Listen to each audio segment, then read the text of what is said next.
bienvenue à tous sur notre chaîne Astronature 49 pour cette émission spéciale puisque nous avons l'honneur, comme vous pouvez le constater, nous avons l'honneur et le privilège d'accueillir un nouvel invité sur notre chaîne. Et donc, afin de faire plus ample connaissance, nous avons décidé de réaliser un petit interview spécial dans cette vidéo.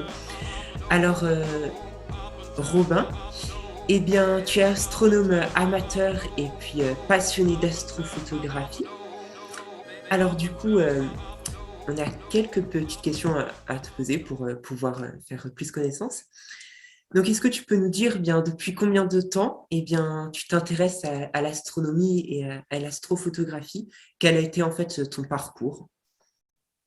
Très bien. Alors déjà, merci pour ces questions. C'est très, très aimable de ta part. Alors, il faut savoir que moi, je pratique l'astronomie sérieusement depuis environ 2 ans et demi à peu près. Mais c'est quelque chose qui m'a toujours passionné depuis que je suis tout petit, parce que j'ai toujours été attiré par les choses, les étoiles, etc., les planètes. Et ça s'est concrétisé vraiment. La passion, c'est devenu un virus, on va dire, depuis 2 ans et demi. À partir du moment où je me suis acheté mon premier appareil photo numérique, et c'est là où j'ai vu vraiment toutes les possibilités que permettait la photo numérique, parce qu'elle permet de voir des choses qu'on est incapable de voir à l'œil nu, et de révéler des nébuleuses en couleur, la Voie lactée avec des contrastes saisissants. Donc c'est vraiment ça qui m'a attiré et qui m'a lancé là-dedans. D'accord, voilà. Donc, est-ce que tu peux nous dire quel a été l'objet du ciel profond que tu as aimé traiter le plus, notamment en astrophotographie, puisque c'est ce qui te passionne le plus? Ouais, alors moi, ce que j'aime le plus, voilà, c'est la photographie plutôt que l'observation, même si l'observation, c'est quand même quelque chose d'assez intéressant malgré tout. Euh, et en astrophotographie, alors bon, forcément, toutes les photos ont un petit peu leurs anecdotes et des choses à dire, et c'est ça ce qui est aussi intéressant et passionnant dans le domaine. Mais je dirais que celle qui m'a le plus plu, c'est la photographie de la nébuleuse de l'Amérique du Nord. Alors, je pense que tu la feras apparaître à l'écran. Et la particularité de cette photographie-là, c'est que c'est une photo composite, c'est-à-dire qu'il y a deux photos. J'en ai fait une première à 100 mm de focale, donc avec un objectif d'appareil photo classique, on va dire, et la même partie du ciel, mais photographiée avec mon instrument, donc qui fait 1000 mm de focale. Donc on grossit 10 fois par rapport à la première photo.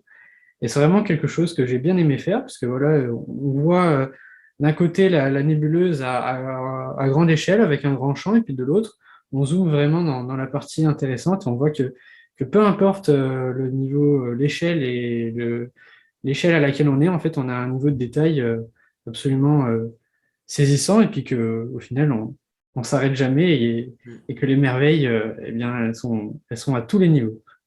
Ouais, vraiment, c'est une magnifique photo. En tout cas, là, tu nous as mis plein les yeux.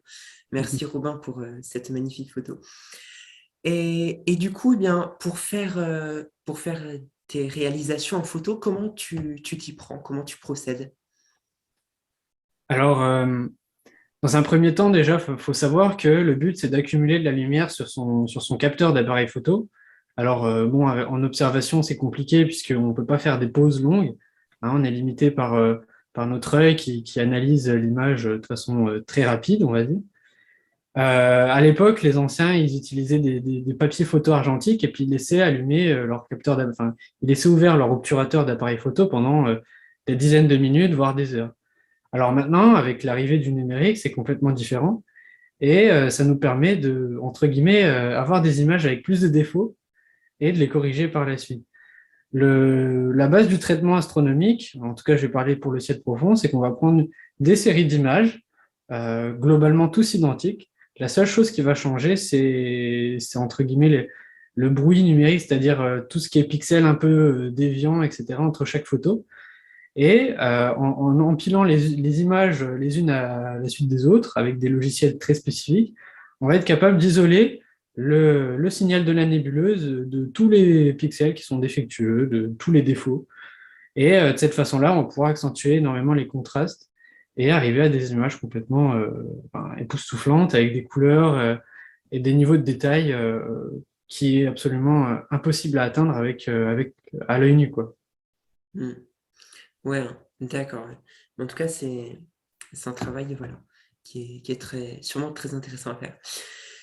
Et donc, du coup, une dernière question, est-ce que tu pourrais nous décrire ton ressenti face à ce ciel étoilé? Bah, je pense que c'est un petit peu le cas pour tout le monde, hein, quand on est face à un ciel étoilé.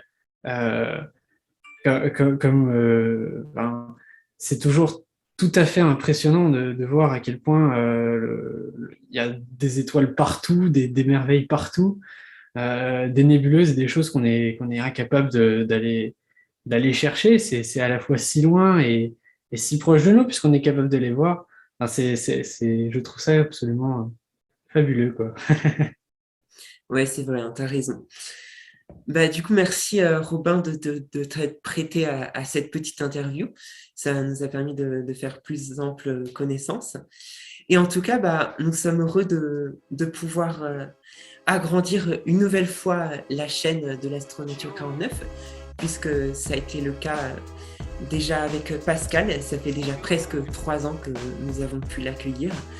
Et nous sommes heureux donc que la chaîne s'agrandit une nouvelle fois.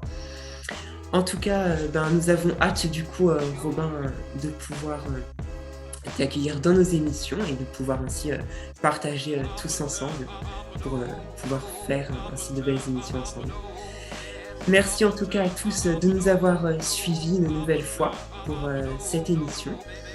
Et puis, bien, nous vous donnons rendez-vous donc pour le mois de juillet où nous pourrons ainsi vous présenter les éphémérides et nous espérons que vous serez au rendez-vous. En tout cas, on vous souhaite un bon ciel à tous et à toutes.